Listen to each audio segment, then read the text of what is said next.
l'autre bout du monde. Plus de 30 heures de voyage écoulées et 14 fuseaux horaires traversés. De la Réunion à Tahiti, c'est une aventure qui se mérite, un périple qui en vaut la peine. D'une île à une autre, d'une culture à une autre, d'un paysage à un autre, nombreux sont les points communs entre ces deux morceaux de cailloux au milieu de l'océan. Comme toutes les îles ou presque, Tahiti est exposé à toutes les directions de houle. Donc quand Tehupo sommeille au sud, d'autres spots sont en effervescence. L'île comptabilise 33 passes dans son récif, de nombreuses embouchures de rivières qui génèrent des vagues, ainsi que plusieurs beach breaks. Il y a toujours une vague à surfer pour s'entraîner.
La période des fêtes de fin d'année n'est pas idéale pour la houle de sud désirée à Chops, mais c'est l'occasion d'un voyage en famille où nous profiterons de chaque instant qui n'est pas dédié à l'entraînement.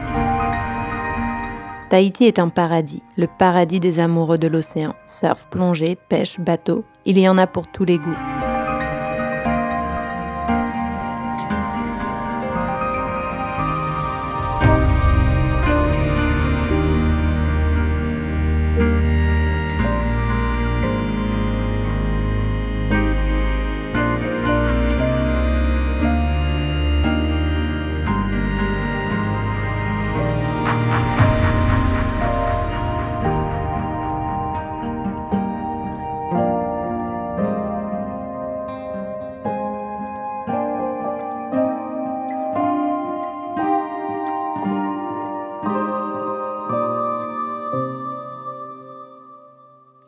Partager des moments avec les locaux, observer leurs traditions, leurs connaissances et leur lecture de l'océan me fascinent. C'est leur quotidien, leur routine. Quand les vagues se feront attendre, l'océan nous proposera un autre programme. Tu vas pêcher ou tu vas surfer? Je sais pas, je vais voir. C'est ma nouvelle carrière la pêche, alors je sais pas si ça vaut le coup pour moi de m'entraîner à Tupo. Je suis tellement forte en pêche. Je n'avais presque jamais pêché avant. J'ai réalisé que je ne connaissais pas assez la faune du milieu que j'aime tant. Mais j'ai 2 mecs à la maison qui sont passionnés et je me suis prise au jeu.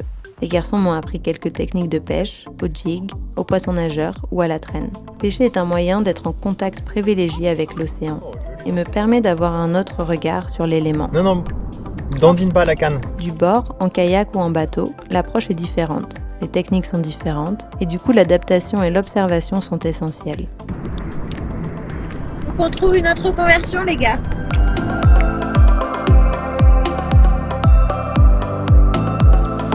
La plupart du temps, on pêche et on relâche les poissons. On appelle ça du catch and release. Bon, relâche. Ouais. Simon et son fils ne pêchent que comme ça. Je sais que certains d'entre vous trouvent ça bizarre, moi la première. Mais ce sont des amoureux de la nature et ils respectent énormément cet écosystème délicat.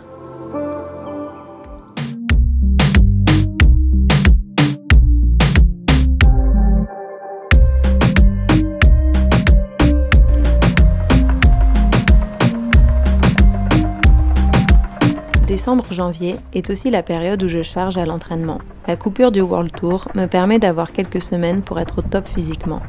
À La Réunion, j'ai mon terrain et mon matériel, donc je soulève de la fonte pendant 6 semaines. Ici, à Tahiti, je fais avec le matériel mis à disposition par la fédération.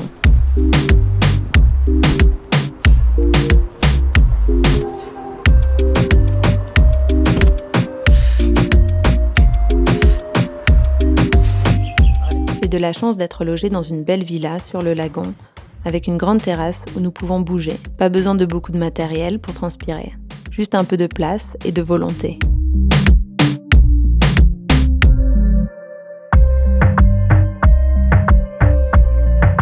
En sautant, soulevant, tirant, poussant, je fabrique mon armure qui me protégera sur les vagues les plus hostiles. Cette protection, faite de muscles, de tendons, de ligaments, est liée à mon niveau d'engagement, ma lucidité et ma témérité à l'eau. Elle est visible de l'extérieur et agit à l'intérieur. À force de travailler, je serai prête et confiante.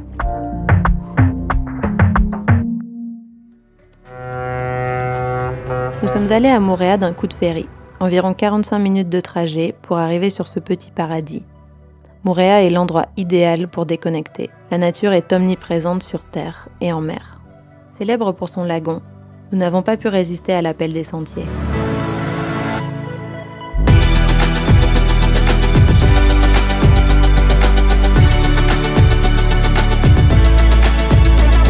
Les montagnes sont magnifiques et la végétation luxuriante.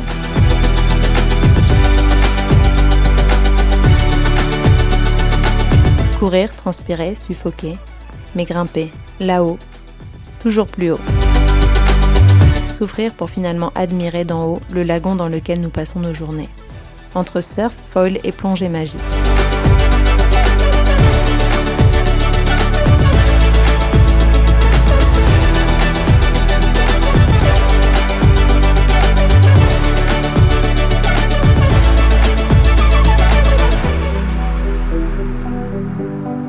Car oui, c'est bien à Moorea que l'eau est cristalline et la faune familière des humains.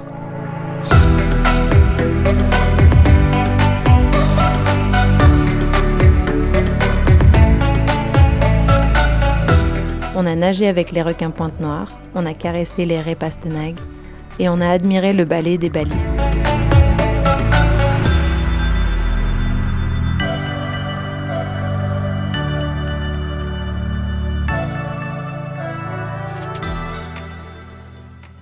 La presqu'île est un joyau brut où la nature exerce son droit de toute sa grâce. Les montagnes pyramidales, recouvertes d'une végétation luxuriante, entre lesquelles glissent d'abruptes cascades, plongeant à pic dans l'immense lagon turquoise bordé de rifs où viennent déferler les ondulations du Pacifique.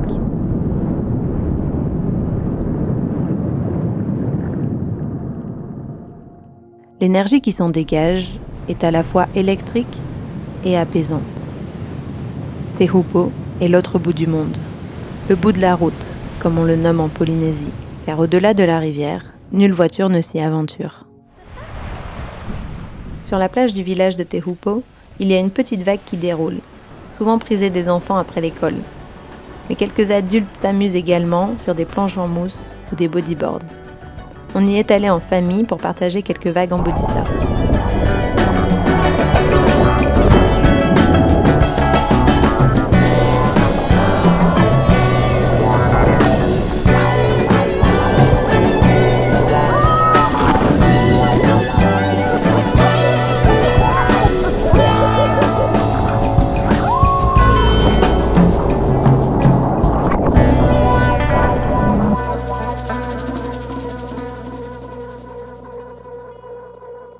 Le voyage fait partie de mon métier, de mon dévouement à mon sport, car Tahiti accueillera les Jeux Olympiques de Paris 2024.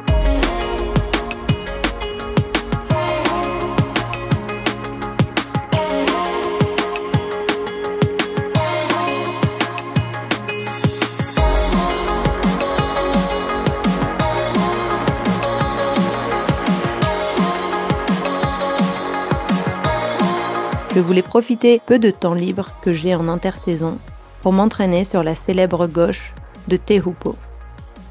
Tenter une dernière fois d'apprivoiser la mâchoire du bout de la route.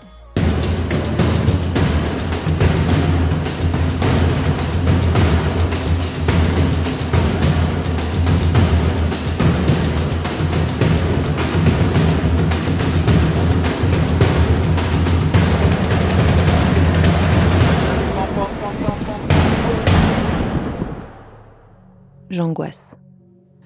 Lors du trajet en bateau depuis la marina, on aperçoit déjà de grosses éclaboussures sur la barrière de corail d'en face. c'est pas encore Tehupo. Comment ça va être? Est-ce que ça sera gros?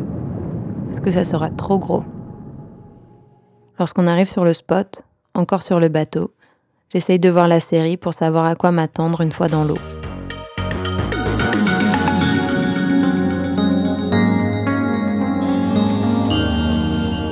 Regarder les locaux sur les bombes du jour est un vrai spectacle. J'admire et cela me pousse, me motive.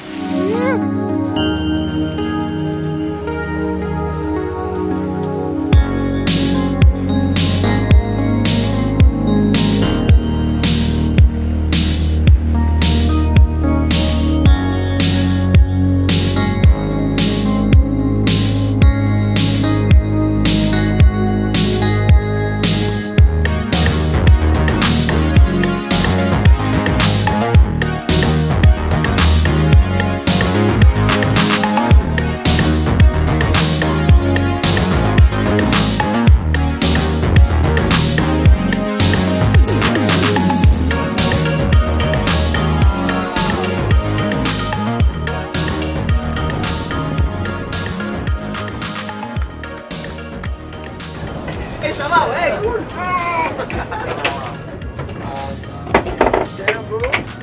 Ah ouais, l'autre aussi. Non, je suis tombé comme ça dessus. Ah oui, ça saigne un peu. Hein. On t'a mis trop la pression, c'est notre faute. Tout ça pour un 3 points, quoi. Même pas. 0,5. Ah, il a voulu faire le malin.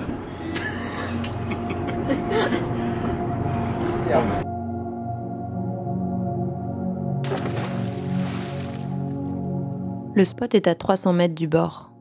Point de vue idéal pour contempler la beauté de la presqu'île d'un côté et frissonner au son du déferlement des vagues sur le riff de l'autre. Car oui, Tehupo me fait peur. Je n'ai pas honte de le dire aujourd'hui. Longtemps j'ai pensé pouvoir passer au-delà de ma peur, m'entraîner pour ne plus y penser. Mais Tehupo l'a fait ressurgir de manière primaire, quasi instinctive.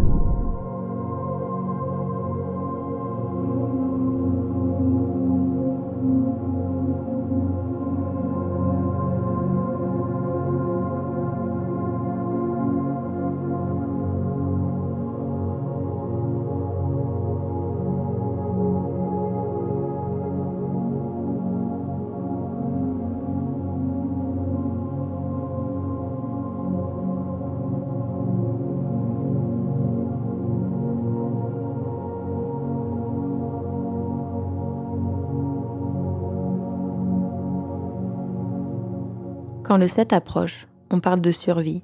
Personne ne veut avoir à subir l'énergie de la vague. La peur est là. Celle qui te shoote à l'adrénaline pour affronter le danger ou simplement l'éviter. J'ai compris cela à force de m'entraîner là-bas. La peur ne s'efface pas. Elle se canalise et se contrôle.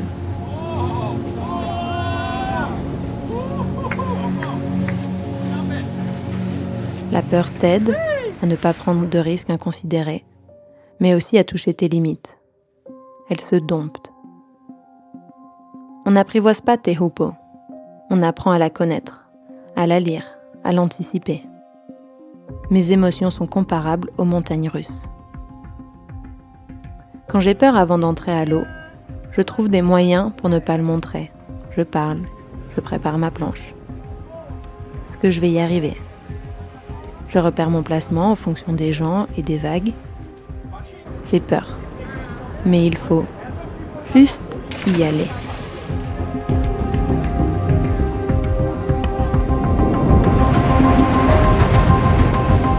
Dans l'eau, je trouve un certain confort parfois. J'arrive à trouver mes repères. Je m'engage sur quelques vagues. J'ai peur, mais finalement ça va.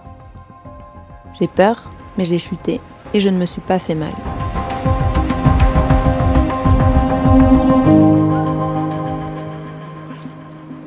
Si tu gardes la même ligne, et ben, tu vas te faire avoir à un moment donné. Bah là, les deux derniers, Voilà. c'est clair. Faut faire juste des petits, t'es vraiment, tu vois, tu fais juste des petits coups comme ça, des petits à-coups, touche. Comme ça, au moins, ça passe tu te fais pas avoir par le livre qui te... Tu fais tout. Surtout quand c'est comme ça, parce que si c'est parfait, ça va, ça passe. Alors j'y retourne. J'attends le 7. Je veux prendre une bombe. Je peux y arriver. Les lignes arrivent. Positionne-toi. Ne perds pas l'intérieur. Montre que tu vas la prendre. Les murs sont là. Wow, elle est grosse elle. Pas celle-ci, la deuxième. Punaise, impossible. Elle est plus grosse. J'y vais pas. Mon cœur bat trop vite. Ma tête n'arrive pas à se dire d'y aller, malgré tous les signaux. Toujours terrifiée de ne pas avoir la vague et que la deuxième me casse sur la tête.